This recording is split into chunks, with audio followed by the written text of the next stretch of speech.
Good morning. Good morning. Good morning. How is it going? It is Wednesday. Another access denied. We're following up from a really good show last Wednesday where we had a lot of good engagement.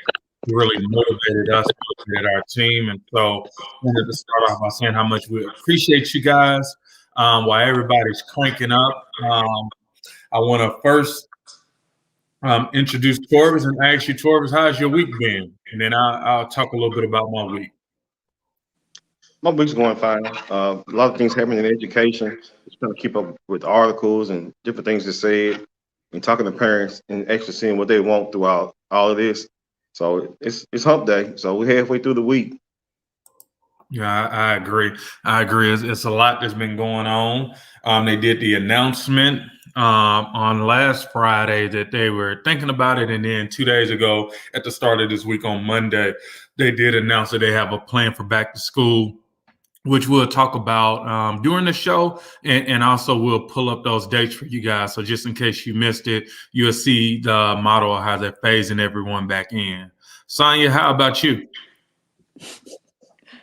Um, it's been a busy week. But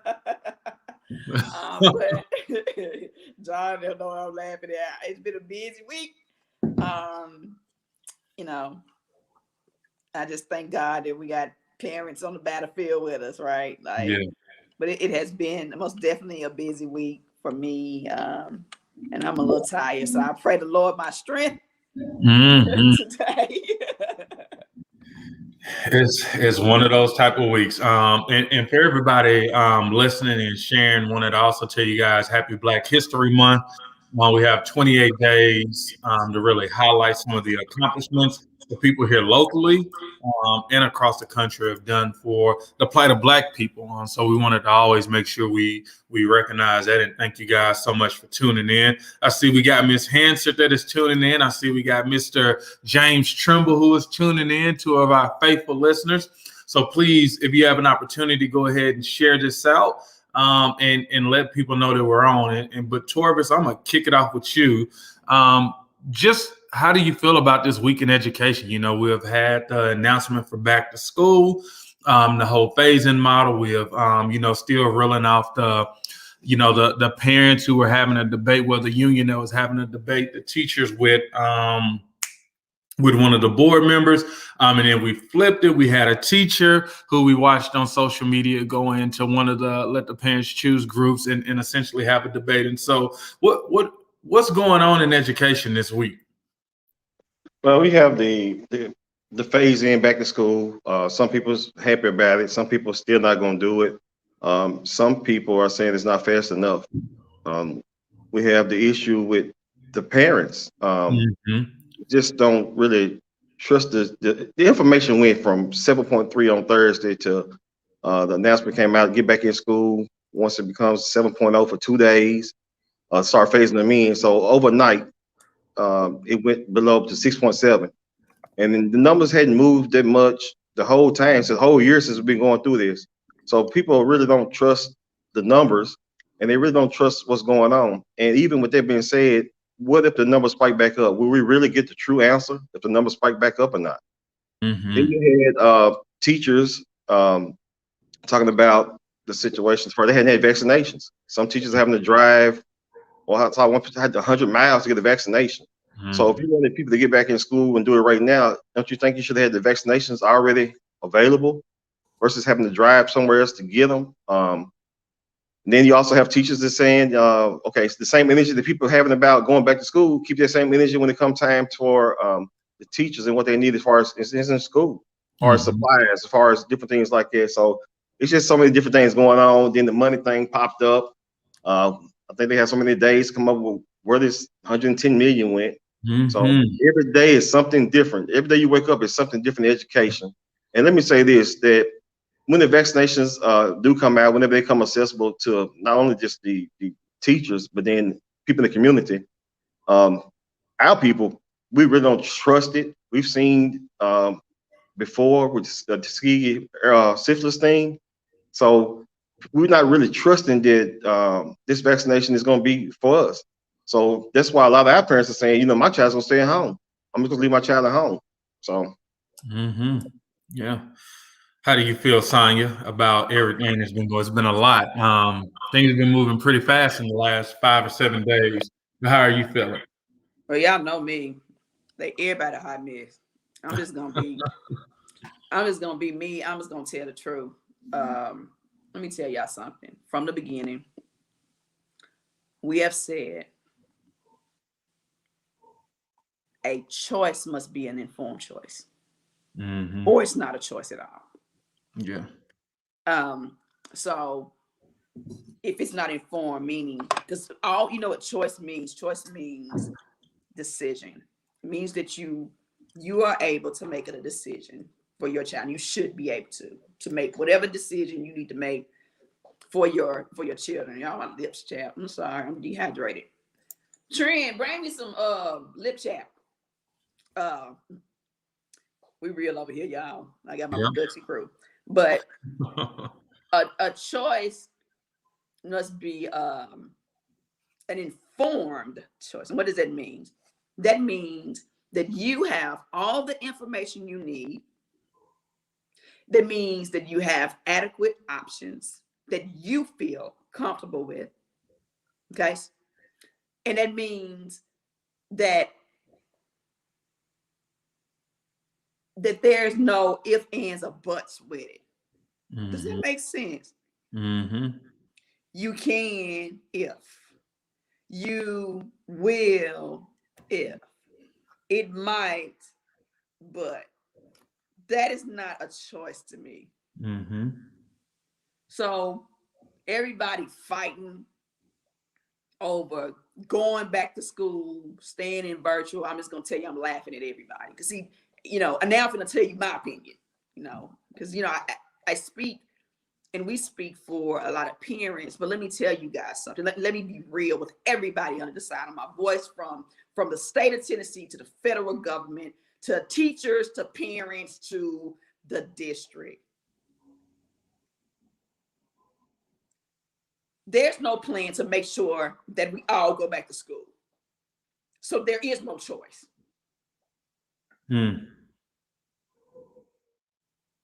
This is what I'm saying. Peep this. You're going back into a building, you're still doing virtual school. Are we going to be babysitting or are we going to be teaching? The plan from the federal and the state government has to be a plan that moves every student, no matter their race, their fear, their disparity. The plan has never been put around getting everybody back into school. So ask yourself, do you really have a choice? I'm going to tell you, no, you don't. What are we really asking for here? I need some Vaseline or something. What are we really asking for here? Okay, yeah, boom, we're going back to school. You coming back home. So do you really have a choice? No. No. You really don't have a choice because a plan has not been in place to make sure, like Torben said, that people are vaccinated. The plan should be about getting everybody to school. 45% and 56% of this choose this and want this. We all want our kids back in school. So y'all stop playing with my kids. All y'all done got on my nerves. From the federal government to the state, all of it is hurting kids. Nobody is putting the kids first. We talk it, but we don't want to be about it. And if you really want to make sure that we can get children back, all children, so that parents feel like they got a real choice and they are not at home feeling scared.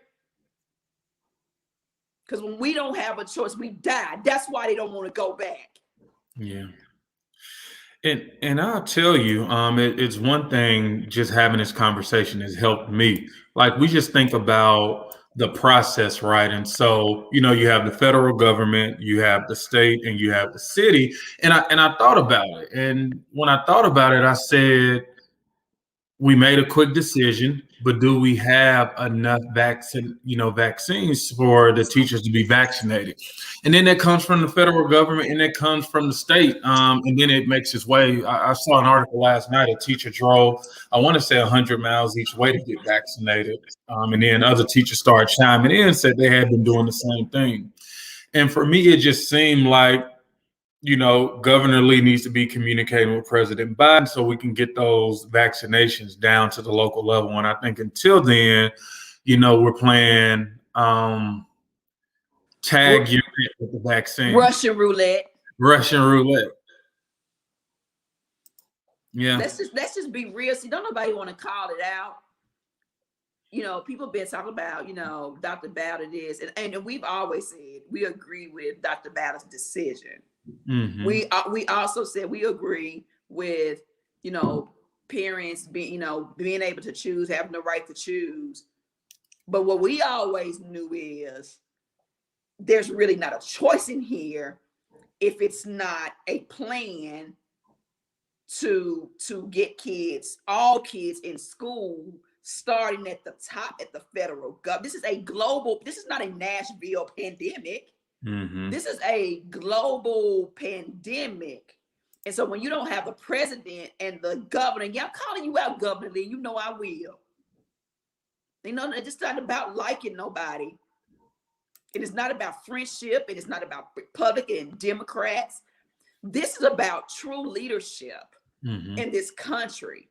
The federal government, the state government have to work hand in hand so that districts can make decisions and so that parents have a real informed choice. When people even feel like they ain't got no choice, right? Right. They don't have one. So if you got people staying at home because of the virus, the fear of the virus, that means they're stuck. Mm-hmm. I feel like also the government came out with get back in school, won't take the funding. So it's like, John, we playing the Super Bowl, your team versus my team, and we go out there, we don't even have a football. So how we gonna play? You said you wanted them to get back in school, but you haven't given out the vaccinations to the teachers. We're talking about the choices. What is the real choice? You haven't done the things to put in place. What is the real plan? We still don't have a plan. We've been over a year. What's the plan to get them back in school? As a parent, what are you doing to make the school safe? You can't tell me you spraying the school down with Virex, because there's no way that you're gonna be able to get 20 kids into a bathroom and they not touch the same thing without it being cleaned. Or teachers gonna be nurses. You have a fever, you have a headache. What's wrong with you? Put your mask on. We'll be babysitting, and you're still virtual. You are doing in-person virtual learning. So we still don't have a plan in place of course how we're going to attack this. What we're going to do with it? It's just get back in school. Then what? What's the measure going to be that you got to shut back down? Yeah. Where's the transparency and accountability? Are we going to know the real numbers? Are we going to know if it's spiked up or not? Because initially it was, we're not going to tell parents if a child tests positive in school. So what we going to do? Let me tell you about that data that everybody needs to understand. Those of you that know me, I have a healthcare background. I'm a nurse. I'm a licensed nurse. I don't practice right now, and I've also worked in research. I work with cancer research. A lot of the drugs that were put on the market, I've played a role in putting cancer drugs on the market, GI drugs on the market, getting them approved through the FDA. I know that whole process. Thank God. Now, who would have known like that? You need that stuff and can use that stuff and apply it to life. But let me tell you something about the data. The reason why you're seeing such a fluctuation in the data is because there's a data dump.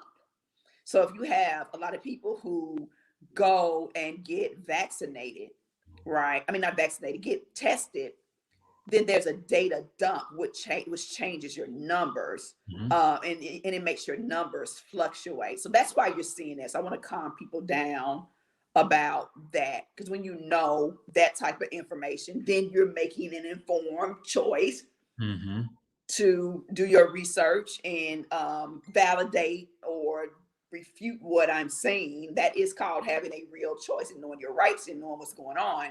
But that data dump will make those numbers fluctuate over a course of hours. So that's why you're kind of seeing like, okay, 1 minute is 6.9 and one minute is 7.3. So I want to make sure that we're focused on the right things.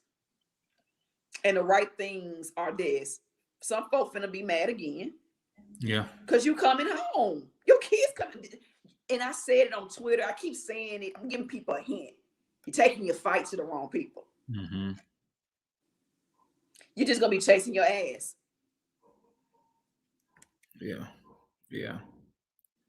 Yeah, so that was one thing that we've been talking about. We've been asking, how long do we think children are going to remain? Is it going to be a week? Do we think it's going to be the month, the rest of the school year? And most people are definitely saying that, yeah, it's we'll see. And my hope is that we do go back. I mean, Yeah. there's all this. I'm laughing. I mean, y'all, I literally sit back and laugh and try to think about the stories that people are saying. This 45% of parents want to stay at home, and this many parents want to go back in school. Y'all ain't asking the right question. All of us want to go back to school. It should have been who's afraid and who's not afraid. That's a survey question. Then why? Yeah. My son was watching the news and he heard the announcement. He got so excited about going back. I was like, pump your brakes, bro. Pump your brakes. Yeah. And his school has an alternate plan. So I was like, yeah, it's pump your brakes. So everybody want to go back. And so I'm definitely agreeing with that. But what's the plan? What's the plan? Man, and shout out to Miss Collier over at Republic, man. I saw her trying to pull teeth through the screen yesterday. Bless her heart. Bless her heart, man. She was teaching her butt off, and them kids wasn't answering her.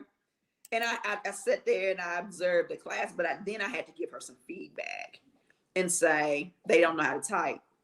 So they were working on frequency and amplitude or something yesterday, and they had to measure the way the sound. Well, very good science class, very interactive, automated.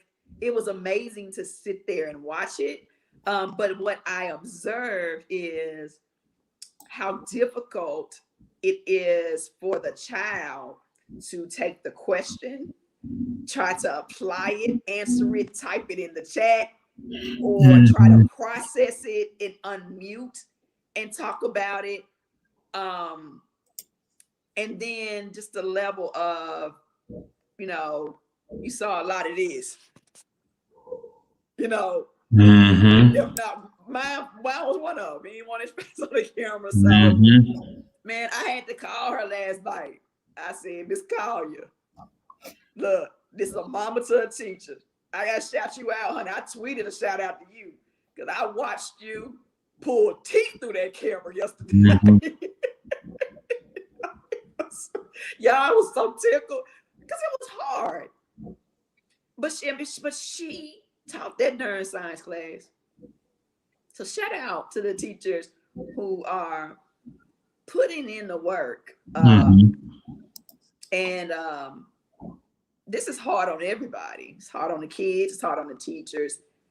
But I still would say, and I totally disagree with most of the people in this country, in this city. And yeah, I'm cocky enough to say that I think I'm right. This is fixed through the federal and state government. It is not fixed just through money. And it is not just fixed through PPE. This is a global pandemic. And the way that you address a global pandemic is at the FEMA federal level, just like when we have a natural disaster. This is a disaster. And so all branches of government have to work together, and their message has to be the same. It can't be one saying there's no mask. It can't be the governor threatening instead of helping those who may not know what to do. This is not a time to threaten. I have a problem with that. Yeah. Especially when the governor has been irresponsible and we had to pressure him to get data.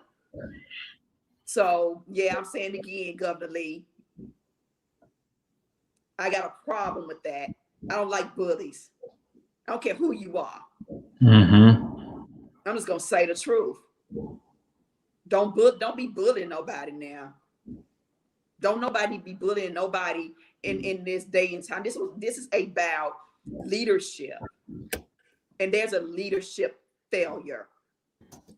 The last administration and the president in the White House, they failed. I'm hoping that this president, who seems to have a plan, that was pretty clear. But I'm hoping that all state governments work with the local governments to do what they need to do. And that's the first thing, is get people vaccinated. And having a plan, not a intermittent plan, a reactive plan. Yeah.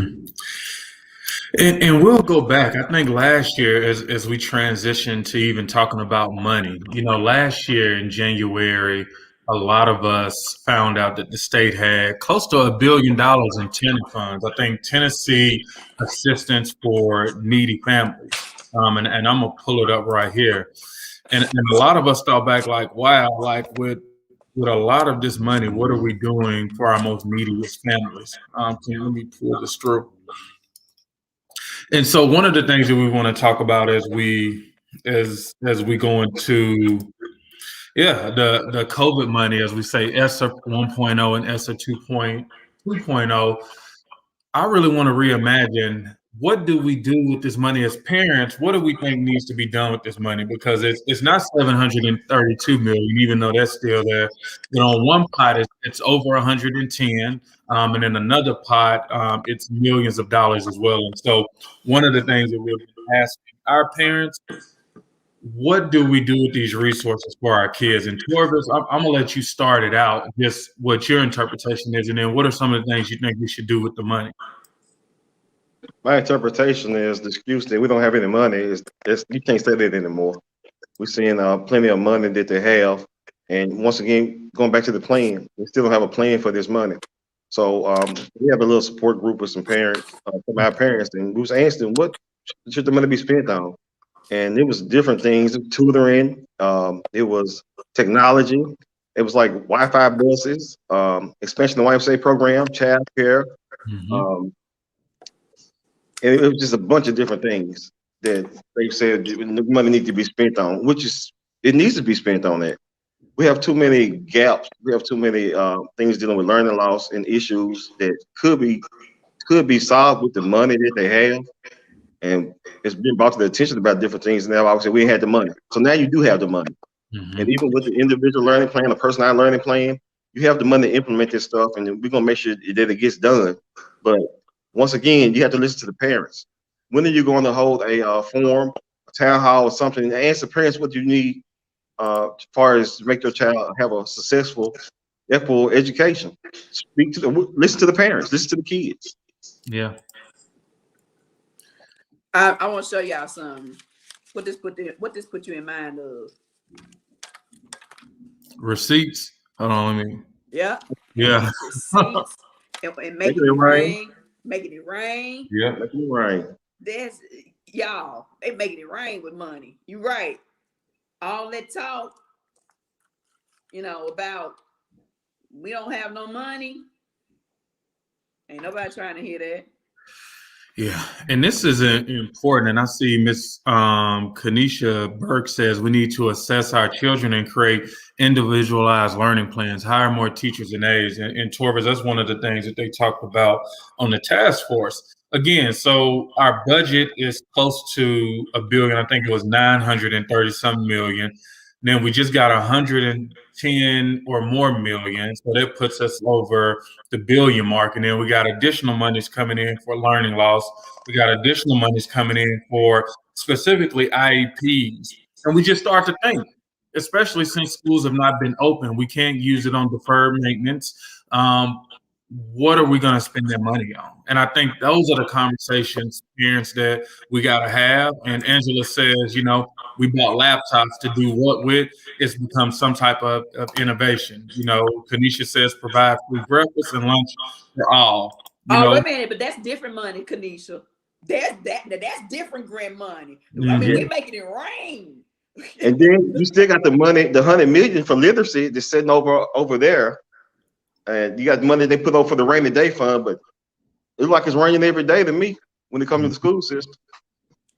Like there's already grant money for food. There's already money for IEPs. The what did I say it was the other night on our it's for the compensatory. For the IEPs. There's compensatory funds. Y'all, that's so much money. John, what you say about all that money? You don't even know what it smells like when there's so much money around. It's man, I'm pretty sure it's a different smell. But I think that's the important part, guys. And I'm being serious. Like if we're not at the table while they're discussing it, they're gonna do a magic trick. And the magic trick is right now when everything is coming in. Next year, the magic trick is to complain about money again because all that money is gone. And as parents and people who care about our children in the city of Nashville, we'll lose an opportunity to do the right thing. And I know somebody talked about the ILP. Like, there we go. And I'm going to put one thing I'm going to let you guys sign, but I want to put one thing on the screen once you finish as we talk about just Propel's, like where we are with the ILP. Yes. I saw someone said that we need to spend that money on teaching teachers how to teach children how to read. Most definitely teaching children how to read. And then we need to invest also in remediating those who we have messed up. We got to clean up what we've messed up. We can't leave those people behind. We always talk about this country goes to war, and even if you lose your life in another country, they bring you back home. They don't leave you on the battlefield. So why do we leave so many people behind who are unable to read when they had the right to read and nobody taught them and gave them a fighting chance from the day that they walked in to a kindergarten class with those hair bows, those new socks and shoes and new uniforms with excitement in their heart to learn, and the system failed them. Wow. And so what we have an opportunity for right now is just going back to Kanisha's point is the individualized learning plans. And so one thing that we want to show proof that not Sonya, not Torvis, not myself is powerful, but Propel is powerful. I see Angela, I see Kanisha, I see Miss Regina, she with the Memphis Live, so we cousins too. But I want to show you guys an email that we received from the mayor's office after we had the board meeting in January. And it was real important because when we first talked about individualized learning plans, they laughed us out of the room. They laughed us out the building saying that there was no way that could ever happen. There was no way that parents were going to be listened to and we actually make that happen. And so the next part that I want to show you guys is the actual message that we got from the office. Let me go back. Oh, there we go.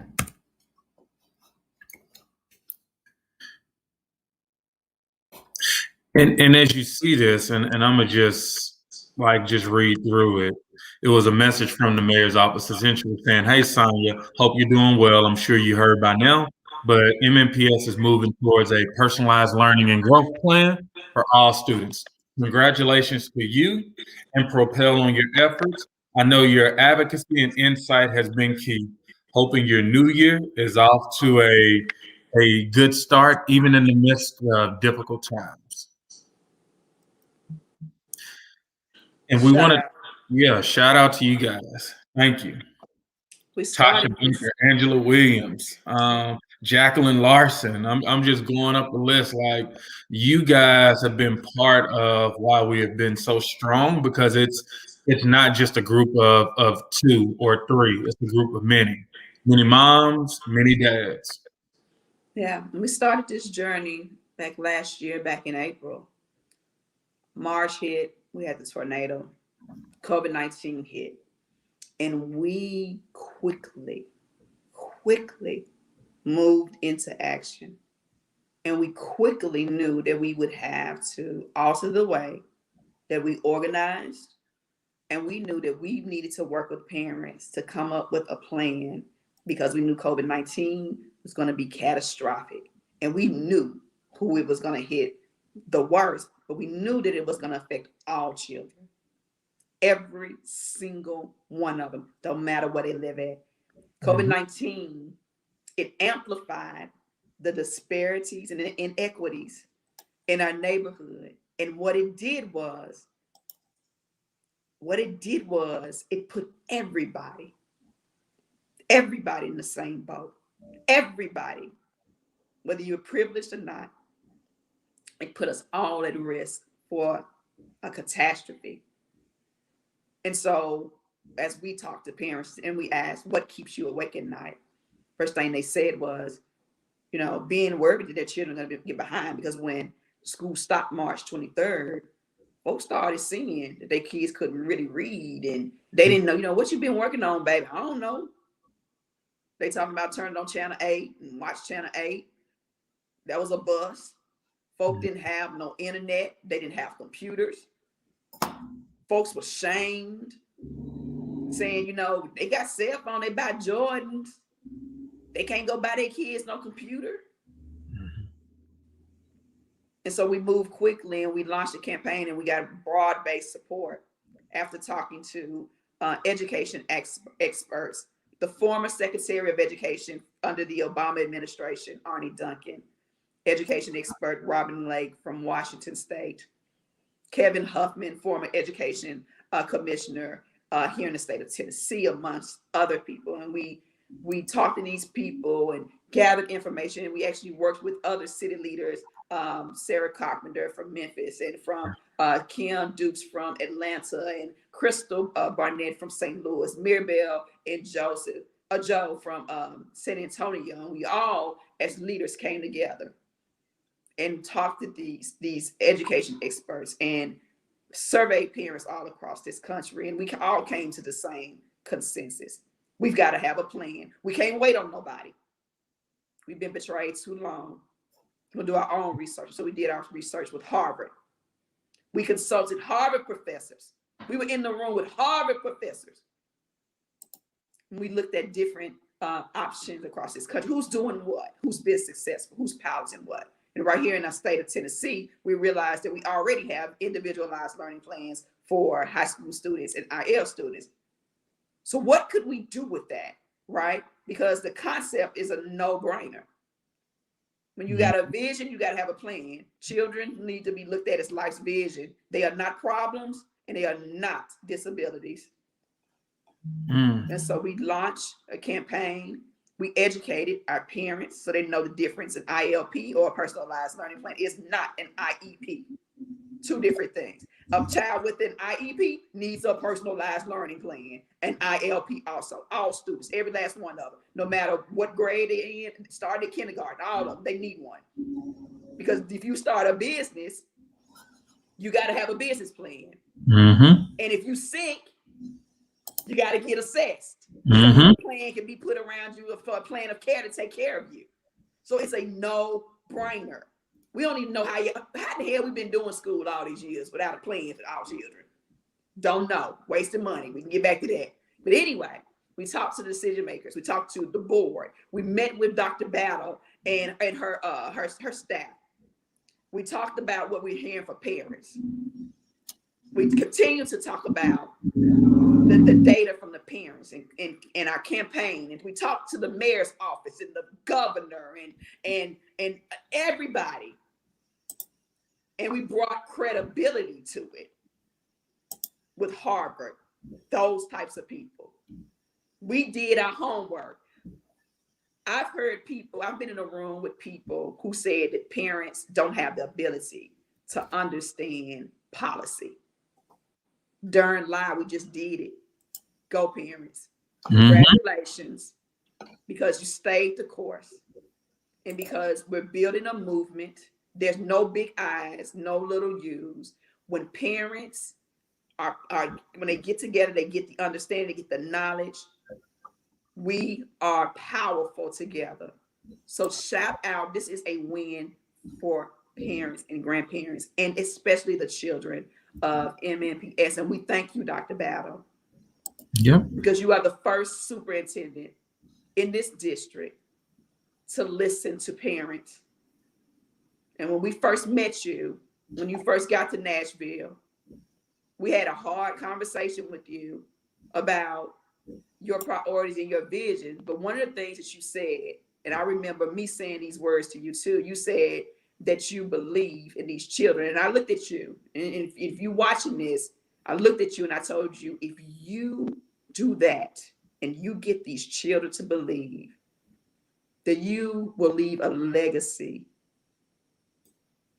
in this district. So we thank you. We thank you for listening, and we look forward to working with the district on implementation.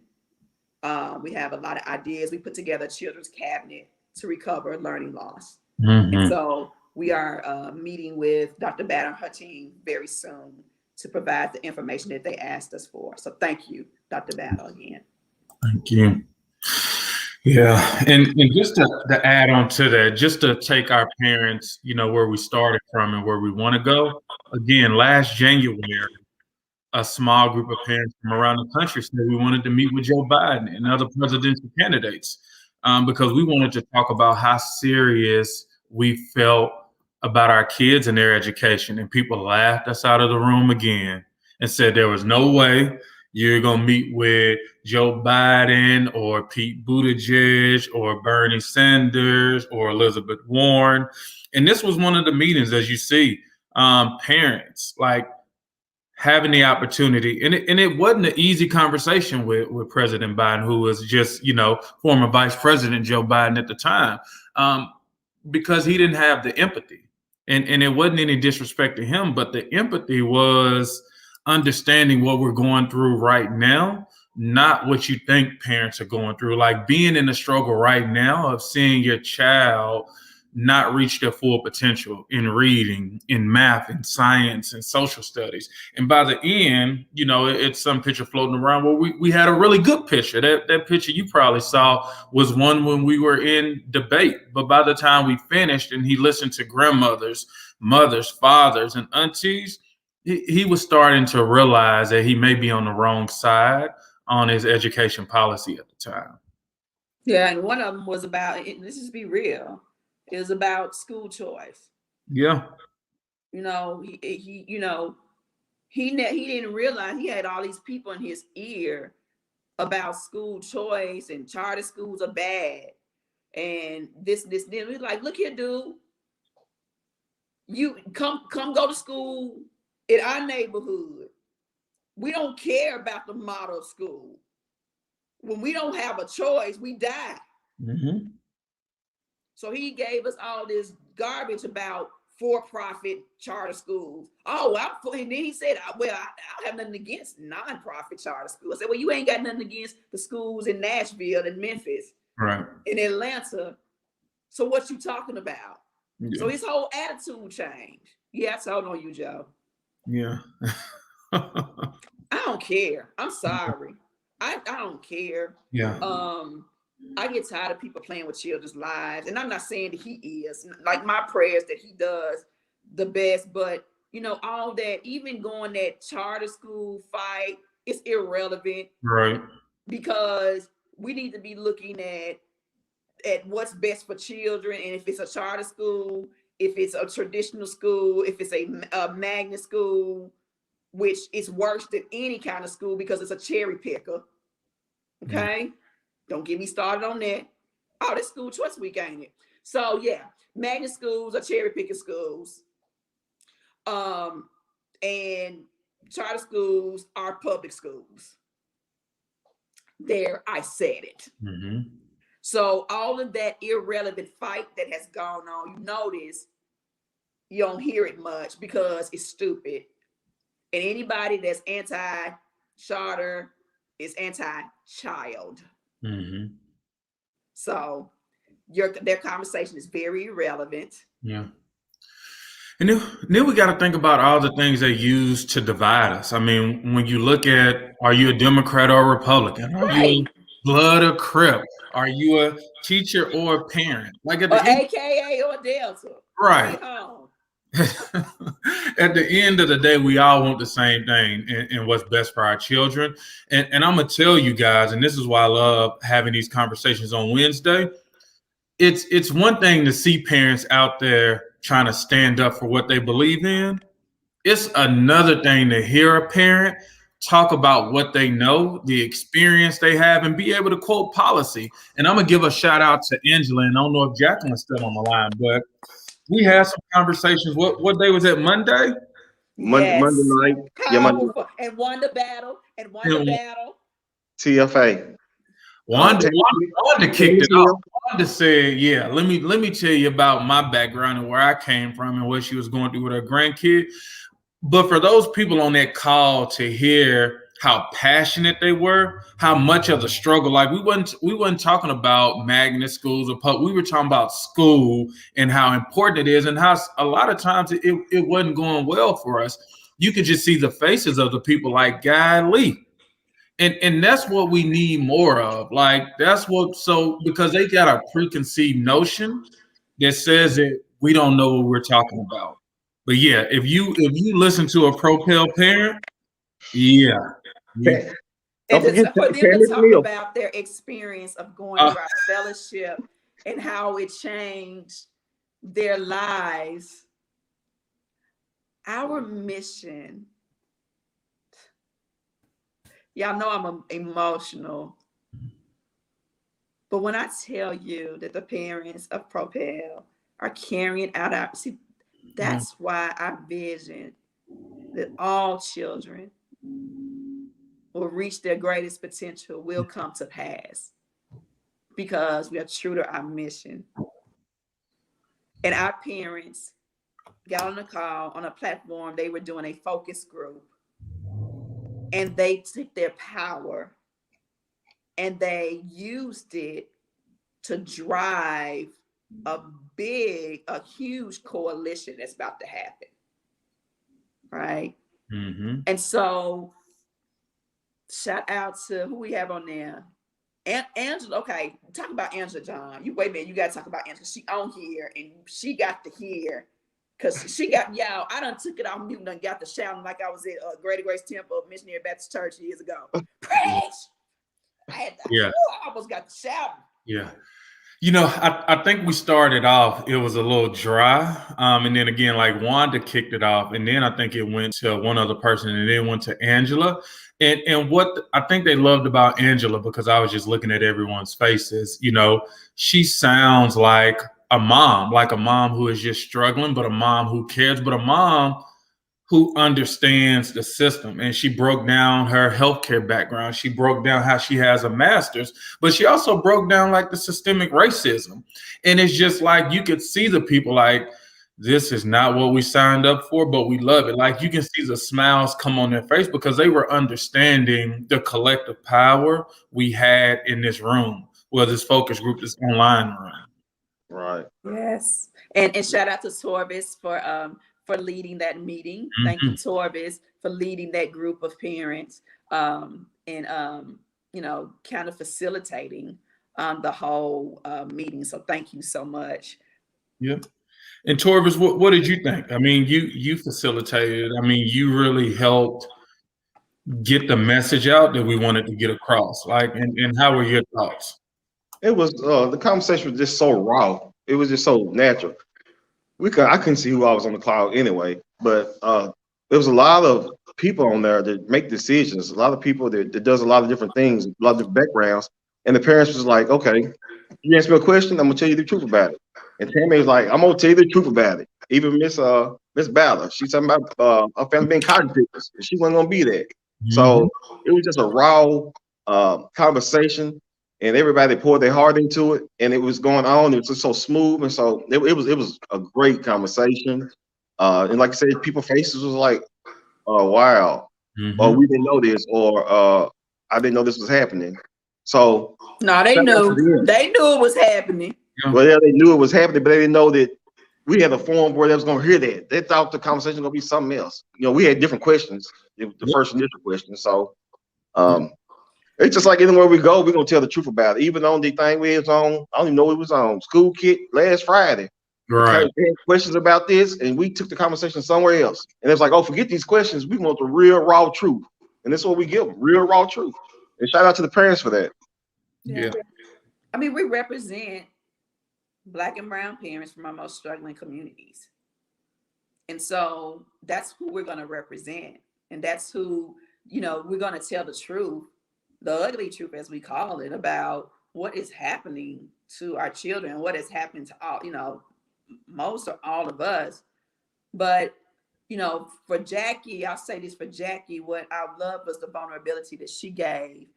She said, I hadn't experienced those things. And until I joined Propel, I really didn't know.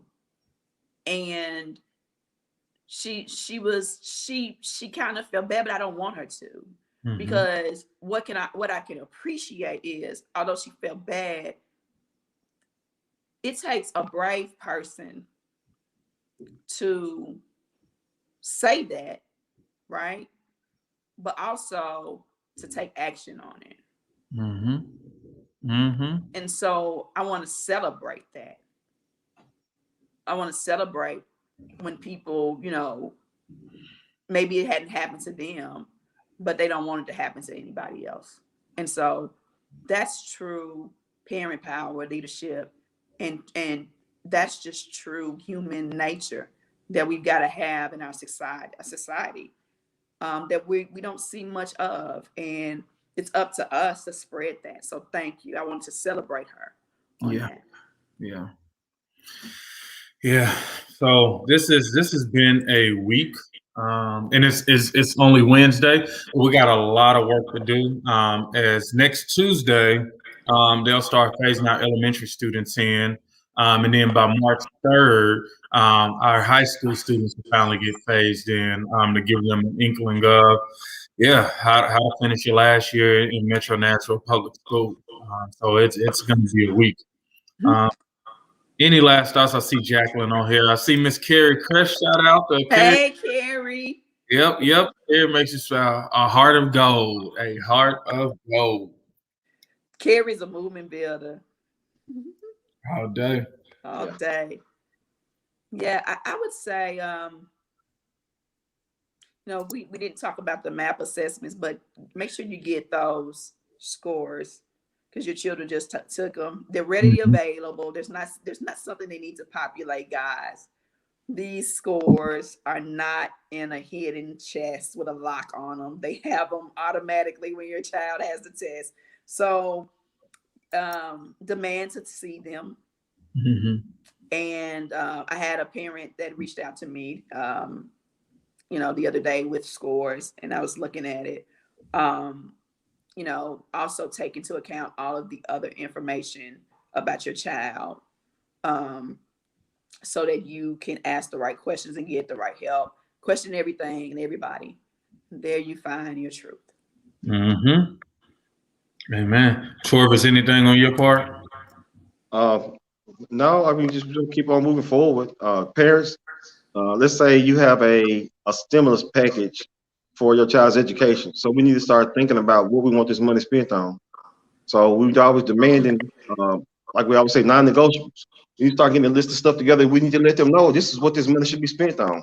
So we need to start doing that, and keep on fighting, keep on having conversations, keep on talking to other people, get other parents, family members that you know of that are struggling or need somebody to talk to. We're always here. We want to reach every parent in Nashville if we can. I like what you said, a stimulus pad. Y'all done got a deposit. I don't even know you got it. Big deposit. A big one. $1.1 billion. We don't even know what that smell like or look like, do we, John? Ooh, y'all rich. Your child should be getting a quality education right now. Yeah, Tasha Baker saying she still never received the kindergarten scores from the last test. And that's what I was saying. I was like, we just took a new test, and I knew it was a couple of people out there who still hadn't gotten it from, the test we did in 2020. Wait a minute. What school was that?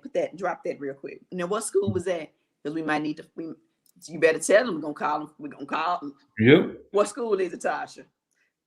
I'm not playing with people. Yep. Drop that in the comments. Rat them out. They can't find them.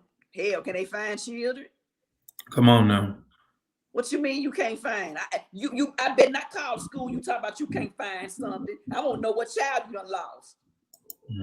Can't find something. Woo! Yeah. Alex Green. All right. Alex Green. If we had time, we'd gone and called them. Yep. Alex Green. But nah, I can definitely do it today because I think that's important. Like Alex Green already has some critical issues, and so it's nothing like not informing your parents of just where their kids are. That can be a cause of why they're struggling academically. So, Jonah, I think that's how she said it. She said the map comes with some parent resources as well that your schools may not share. Girl, they ain't even sharing what the scores mean. Right. So you gotta get on that first, but thank you for sharing that. That's a good piece of information. But we can't even get the scores at our school. Right. Oh, John, I gotta go. Getting a big phone call. All right, guys. Yeah. Thank you guys so much. We're gonna keep this train moving, and we will see you guys next Wednesday. Yep.